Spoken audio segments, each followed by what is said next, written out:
Mind করে ফেলে, মানে আরে তুমি দেখবা গ্রামের মধ্যে না, তুমি বাসার মধ্যে রিসেন্ট কারো প্রোগ্রাম হয়েছে, ধরো বোনের বিয়ে, চাচাতো বোনের বিয়ে, খালাতো বোনের বিয়ে, এরকম হয়েছে?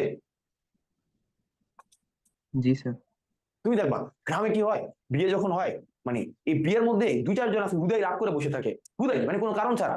তুমি দেখবা এর মধ্যে কে থাকে, এই রাগের মধ্যে, এর মধ্যে দেখবা হয়তো ফুপা, অথবা দেখবা বুনজামাই, অথবা দেখবা তোমার কি বলা যায়, বড় বুনজামাই, অথবা হচ্ছে আর কে থাকে বলো তো, হুদাই রাগ করে বসে থাকে কোনো স্যার কারণ নাই। ওনারা ওনারা রাগ করার জন্যই দাওয়াতে থাকেন। ইয়েস, স্যার এটা শহরের দিকেও হয়, শুধু গ্রামে না, সবখানেই হয়। সব জায়গায়, মানে সব জায়গায় fact, ভাই ঠান্ডা মানে জিনিস স্যার হঠাৎ করে গরম হয়ে যাবে। গরম হয় না, আমি গরম হলে তো ভালো, বোঝা যায় তো যে রাগ করছে, চুপ করে বসে থাকবে, কোনো কিছুতেই নাই।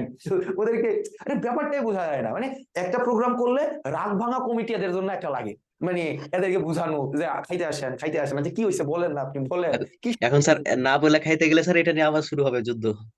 শুধু না বইলা খাইতে যাও না, তুমি দাওয়াত কেমনে দিছো, দাওয়াতের কতক্ষণ আগে আবার ফোন দিছো, ফোনটা কি তুমি দিছো নাকি তোমার বাপ দিছে, এবং ফোনের গভীরতা কত ছিল, তুমি বলছো কিনা যে আমি আজকে গাড়ি পাঠাই দিব কিনা, মানে অনেক প্যাটার্ন খেয়াল করে, তুমি বড় বড় মুরগি দিছো কিনা, পুরা মুরগি দিছো কিনা, মানে এই ব্যাপারগুলো খেয়াল করে। ফাইন, এই মানুষগুলো হচ্ছে সেন্সিবল পার্সন, কি person, sensible person, right? Sensible. Yes.